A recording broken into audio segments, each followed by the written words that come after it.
이렇게 예배 자리에 오신 여러분 감사합니다. 오늘 우리 인사할 때 우리 새해니까 또 구정이니까 새해 인사 한번 해볼까요? 새해 복 많이 받으세요. 우리 옆에 인사합니다. 아, 여러분 새해 복 많이 받으시기 바랍니다. 자, 오늘 새해 축복받는 비결 하나님의 경제 법칙이라는 말씀을 가지고 여러분 함께 은혜를 나누기 원합니다. 어떤 부부가 차를 타고 이제 가고 있는데 시골길을 가는데 갑자기 시골 그 숲에서 뭐가 확 튀어나와요. 그래서 급히 차를 세웠습니다. 깜짝 놀라가지고 부부가 내렸더니 거기에 큰 두꺼비 한 마리가 있는 거예요. 그러니까 두꺼비를 봤더니 두꺼비가 신기하게 말을 해요. 뭐라고 이야기하면 차를 세워주셔서 감사합니다. 고맙습니다. 제 생명을 살려주셨기 때문에 제가 소원 세 가지를 들어드리겠습니다. 그런 거예요. 소원을 들어준다니까 부부가 너무 좋아가지고 어떤 소원을 이야기할까 하는데 마음이 안 맞는 거예요. 남편이 이걸 원하면 아내는 저걸 원하고 남편이 저걸 원하면 아내는 이걸 원하고 이게 마음이 맞지 않아요. 그래서 둘이 합의 보기를 그러면 각자 자기가 원하는 소원 하나씩 얘기하고 둘이 합쳐서 하나 이야기하자. 둘이 뭘 합칠까 하는데 공통적으로 합쳐지는 게 하나 있어요. 그건 뭐냐면 돈을 많이 갖고 싶다는 거, 부자가 되고 싶다는 거. 그거는 남편이나 아내나 똑같은 마음인 것 같아요. 그래서 두꺼비에게 이야기합니다. 우리 먼저 첫째 소원은 우리 둘 다 돈이 어마어마하게 많은 부자가 되게 만들어 달라. 그렇게 이야기해요. 그리고 나서 남편은 남편대로 아내는 아내대로 각자 소원을 너에게 이야기하겠다 그래요. 두꺼비가 그렇게 하라고 합니다. 부자가 됐어요. 그 남편이 옵니다. 남편의 소원을 이야기하는데 남편이 두꺼비 귀에 대고 이렇게 이야기하는 거예요. 내가 부자가 되고 보니까 젊은 여자하고 살고 싶다고 저 여자 좀 죽여달라고 그러는 거예요. 그리고 아내가 옵니다. 아내가 와서 이야기해요. 소원을 이야기하는데 내가 부자가 되고 보니까 우리 남편이 정말 정말 찌질한데 저 남자 좀 없애달라고. 그래가지고 두꺼비가 알았다 그래서 남편과 아내가 다 죽었다는 슬픈 이야기입니다. 여러분 저 이야기 들으면서 어떤 생각이 드십니까?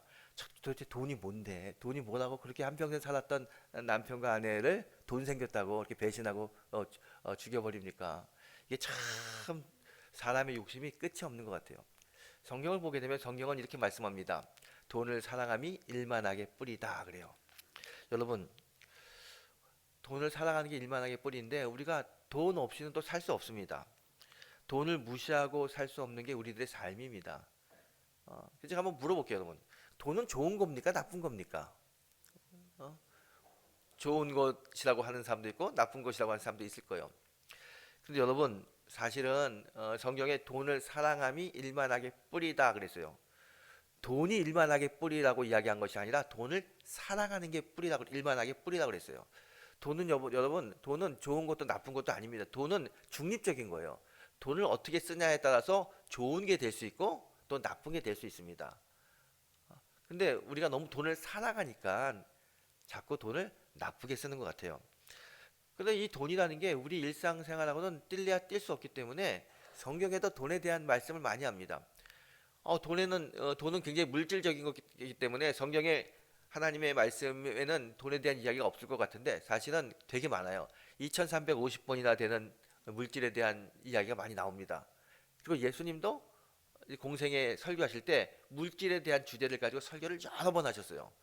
왜 이렇게 성경에 돈에 대한 이야기가 많이 나오고 예수님도 물질에 대한 말씀을 많이 하셨을까? 그만큼 물질이 우리 생활에 중요하기 때문에 그렇습니다.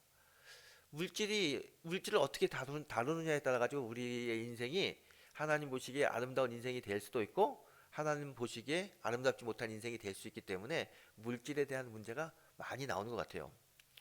여러분 우리 신앙생활은 하나님, 예수님이 나의 주인임을 고백하고 그분을 바라보고 사는 게 신앙생활입니다. 내 마음의 주인이 예수가 되는 게 그게 신앙생활 잘하는 거예요. 근데 여러분 내 마음의 주인, 여러분 마음의 주인이 누군지 알 수 있습니까? 내 마음의 주인이 무엇인지 알려면요, 내가 하루 종일 무엇을 생각했는지 보면 돼요. 내가 생각하는 게 그 내 마음의 주인입니다. 내가 하루 종일 자녀를 생각했다면 자녀가 내 마음의 주인인 거예요. 여러분 지난 일주일 동안 아니 그냥 어저께 하루 동안 가만히 생각해 보세요. 무엇을 가장 많이 생각했습니까? 그 생각한 게 여러분의 주인입니다. 감사하게 여러분이 예수님을 생각하고 하나님을 생각하는 시간을 많이 보냈다면 여러분의 마음의 주인은 하나님이고 예수님이죠. 근데 여러분 대부분의 사람들이 하나님보다 예수님보다 다른 거 생각 많이 합니다. 어떻게 돈을 벌까? 어떻게 이 번 돈을 가지고 잘 쓸까? 이런 돈에 대한 생각을 많이 합니다. 물질에 대한 생각을 많이 하죠. 그래서 우리 마음의 주인이 물질이 되는 거예요. 성경은 하나님과 재물을 같이 섬길 수 없다라고 이야기합니다.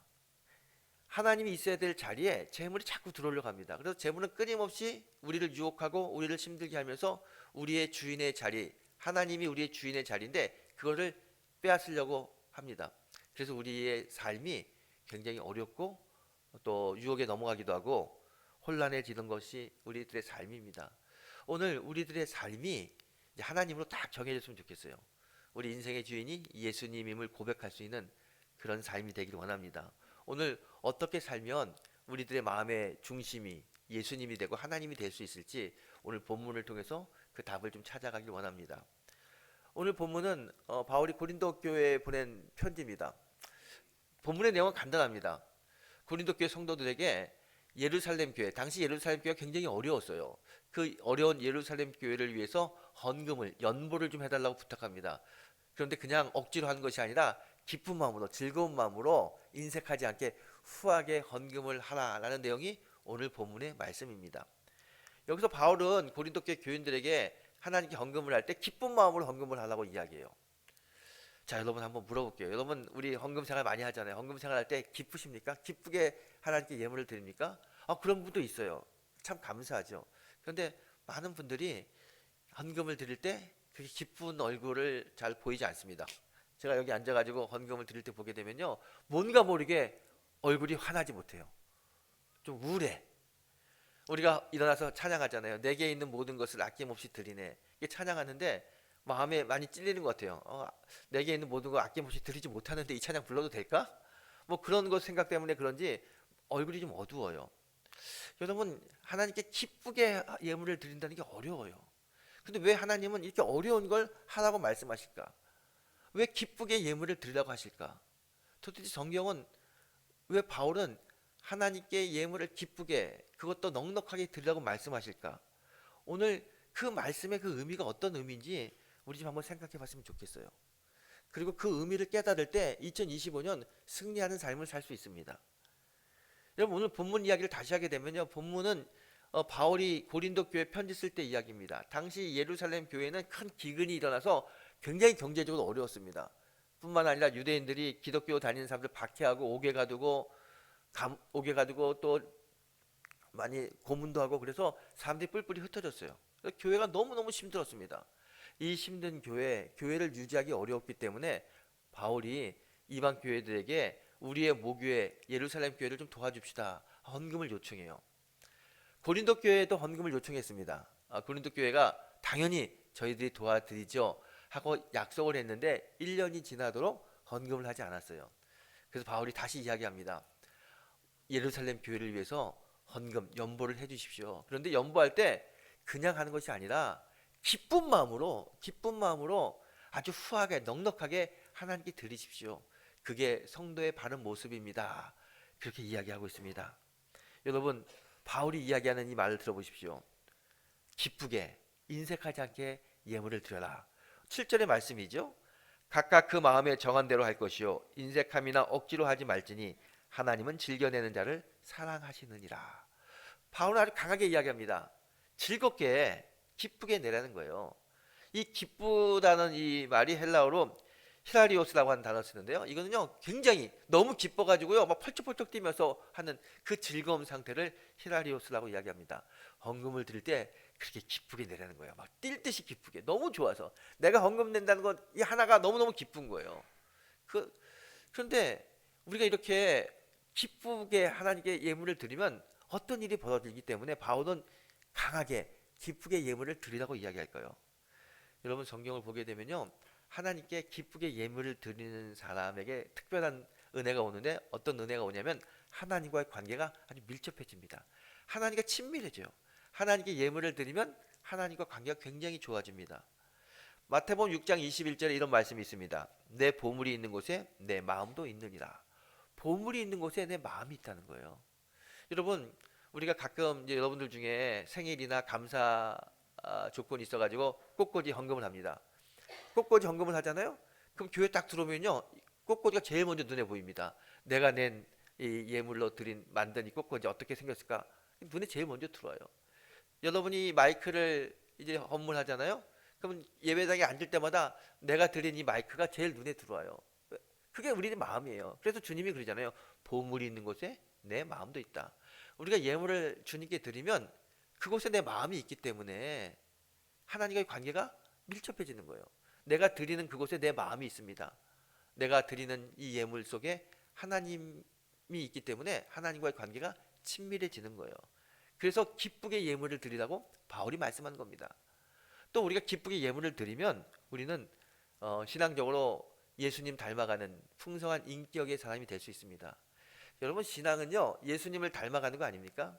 예수님의 성품은 나누고 섬기는 게 예수님의 성품이에요. 우리가 이 하나님께 기쁜 마음으로 드리면, 기쁜 마음으로 나누면 예수님의 이 성품, 나누고 섬기는 이 마음을 우리가 배울 수 있어요. 그래서 기쁘게 현금 생활하게 되면은 점점점 예수님 닮아가는 인격으로 변하게 됩니다. 그리고 마지막으로 중요한 게 있는데, 그것은 뭐냐면 우리가 예물을 드리면 하늘에 큰 상금을 쌓는 겁니다.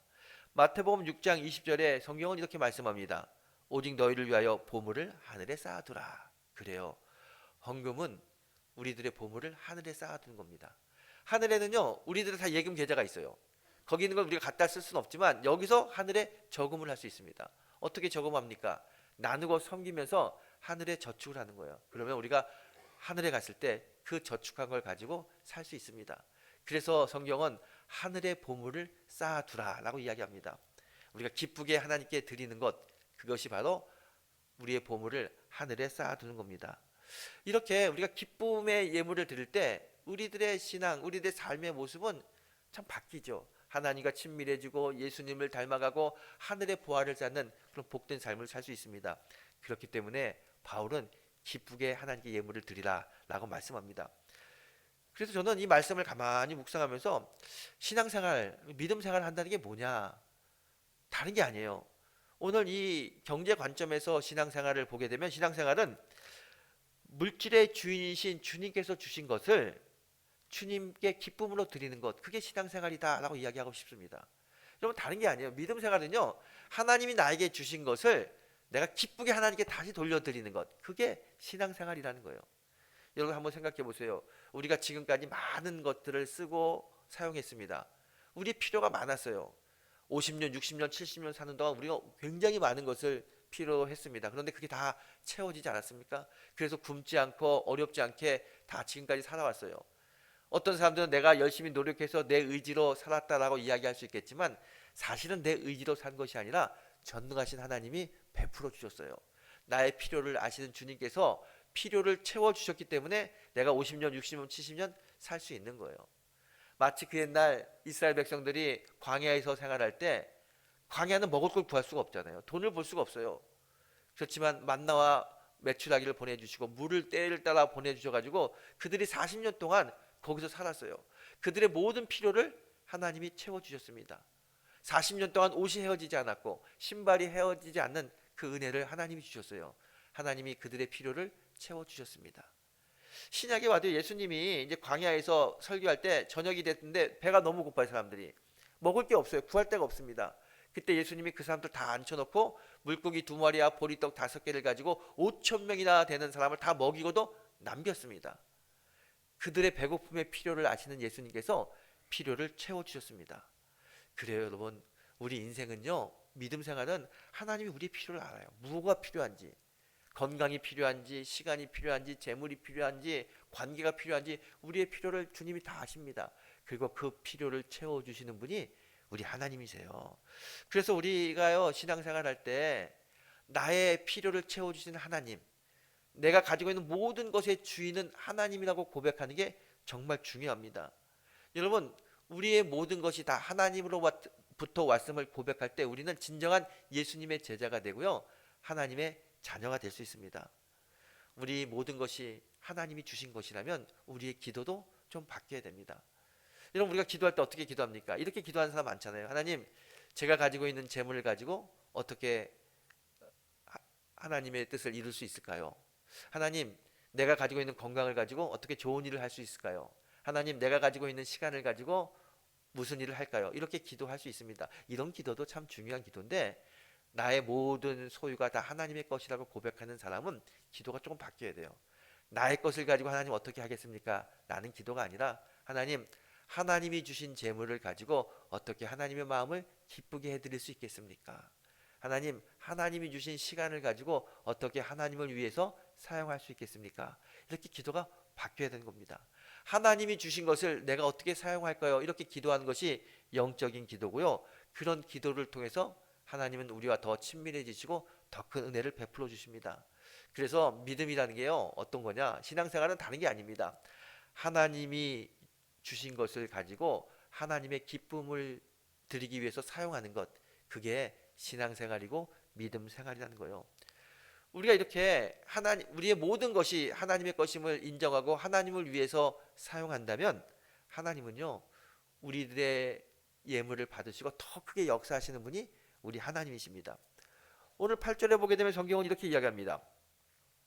하나님이 능히 모든 은혜를 너희에게 넘치게 하사 너희로 모든 일에 항상 모든 것이 넉넉하여 모든 선한 일을 넘치게 하게 하시리라 그래요. 하나님이 항상 우리에게 넘치도록 주시고 그 넘친 것을 가지고 넉넉하게 선한 일을 하도록 만드시는 분이 우리 하나님이시라는 거예요. 오늘 바울이 이야기하는 이 8절의 말씀이 굉장히 중요합니다. 하나님의 경제 법칙이 여기에 있어요. 우리가 하나님께 드리면 하나님이 우리에게 넉넉하게 은혜를 베풀어 주십니다. 그 넉넉함을 가지고 넘치게 선한 일을 할 때 하나님은 그것을 보시고 더 큰 은혜를 베풀어 주시는 분이 우리 하나님이시라는 거예요.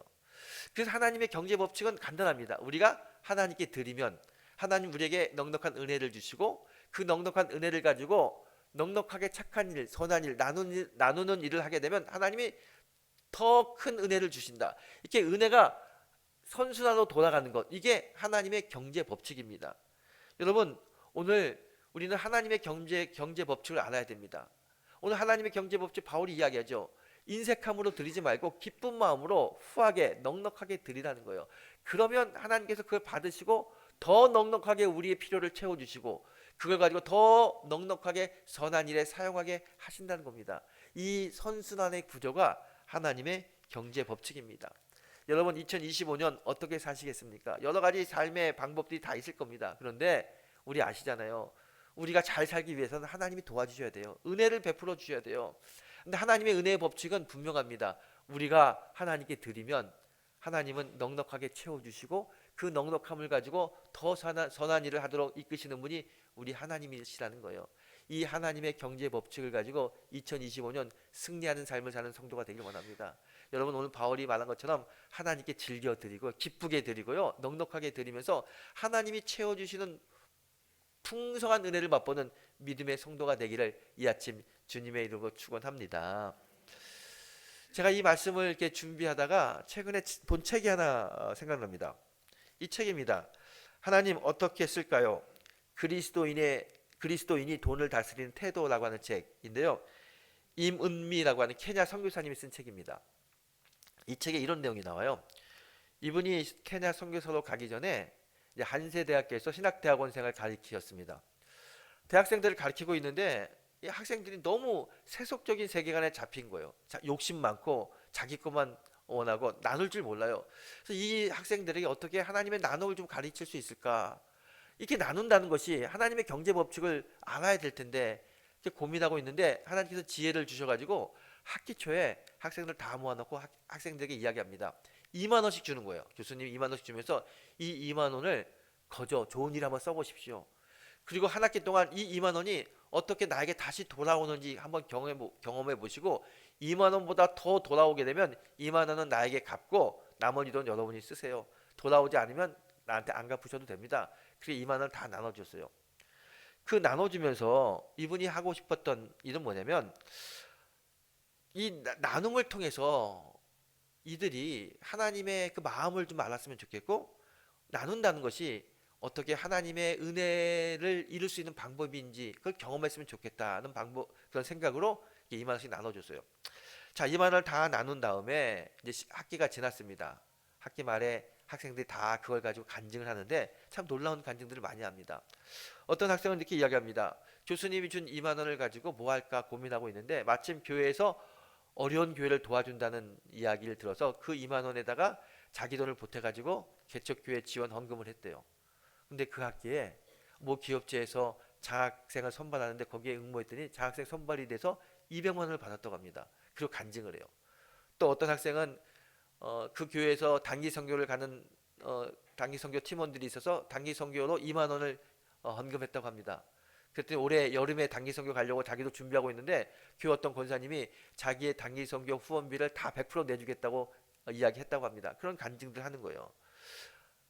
거기에 모인 모든 학생들이 다 똑같은 경험을 하진 않았지만 그래도 많은 학생들이 이렇게 거저 드리고 나눴더니 하나님이 주시는 풍성한 은혜를 맛볼 수 있었습니다. 학생들은 이 훈련을 통해서 돈을 다스리는 훈련을 받았고요. 나의 도움이 하나님으로부터 온다는 것을 알게 됐습니다. 이 교수님은요, 학생들이 나누는 그 나눔 말고도 교수님에게 특별한 경험이 있는 거예요. 학기 초에 110명이 그 수업을 듣는데 110명에게 2만 원씩 220만 원을 자기 사비를 드렸어요. 그런데 학기가 끝날 때쯤에 어떤 분이 찾아오셔가지고 선교사님 사역에 도움이 되라고 선교비를 드리는데 2,200만 원을 헌금했다는 거예요. 자기가 그동안 살면서 이렇게 개인적으로 큰 돈을 받아본 적이 없어요. 220만 원을 학생들에게 좋은 일을 하기 위해서 나눴더니 하나님이 그거보다 훨씬 10배가 되는 돈을 나에게 다시 돌려주셨다. 이렇게 간증합니다. 여러분, 저는 이분의 간증을 들으면서 이런 생각을 해봅니다. 나눔과 섬김은 하나님의 축복의 통로구나. 그걸 깨닫게 됩니다.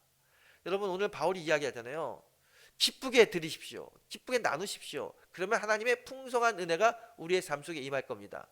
나눔과 섬김은 하나님의 축복의 통로입니다. 여러분, 하나님은 나누는 자에게, 드리는 자에게 하늘의 큰 상급을 주시는 분이 우리 하나님이세요. 그런데 왜 우리가 인생을 살면서 하나님의 그 놀라운 은혜를 맛보지 못합니까? 다른 게 아니에요. 그 축복의 통로의 그 관이 막혀 있어서 그래요. 하나님 끊임없이 우리에게 축복의 통로를 통해서 은혜를 베풀어 주시는데 그 관이 막혀 있어서 우리의 삶 속에 하나님의 은혜가 나타나지 못해요. 여러분, 나의 축복의 통로의 관이 막혀 있는지 안 막혀 있는지 어떻게 알 수 있겠습니까? 검사해 봐야죠. 여러분, 우리가 병이 들었는지 암에 걸렸는지 안 걸렸는지 건강검진 받아보면 알잖아요. 우리가 매년 가서 건강검진 받아보게 되면 그게 혈압이 있는지 당뇨가 있는지 암이 있는지 건강검진을 통해서 병을 알 수 있지 않습니까? 물론 이 건강검진 할 때 국가에서 하는 무료 검진도 있지만 대부분의 많은 사람들이 자기 돈을 내고 건강검진 합니다. 마찬가지로 여러분, 우리가 하나님께서 우리에게 향하신 축복의 통로가 막혔는지 안 막혔는지 알 수 있는 것은요, 다른 게 아닙니다. 검사해 보면 되는데 검사의 방법은 간단합니다. 내가 하나님께 드리고 내가 어려운 인생에 나눠보세요. 내가 무엇을 좀 나누는데 좀 아깝다는 생각이 들고 좀 넉넉하게 나눌 수 없는 마음이 있다면 하나님과 나와의 축복의 통로의 관이 막혀 있는 거예요. 그걸 뚫어야 됩니다. 우리가 그걸 통해서 알 수 있어요. 여러분, 우리가 건강검진 통해 가지고 병을 발견하게 되면 약을 먹어서 치료받잖아요. 마찬가지로 우리 하나님과 나와의 축복의 통로에 관이 막혀 있으면 그걸 알았다면 내가 나눌 때 하나님께 드릴 때 자꾸 아깝다는 생각이 들고 인색하게 된다면 그거 막혀 있는 거예요. 그걸 뚫어야 되는데 어떻게 뚫어야 되느냐? 우리의 욕심 때문에 탐심 때문에 막혀 있는데 이 욕심과 탐심을 버리기가 정말 어려워요. 쉽지 않습니다. 이 욕심과 탐심은 성령의 능력으로 성령의 은혜로 우리가 벗어날 수 있어요. 그래서 저는 여러분에게 이런 팁을 하나 드리고 싶어요.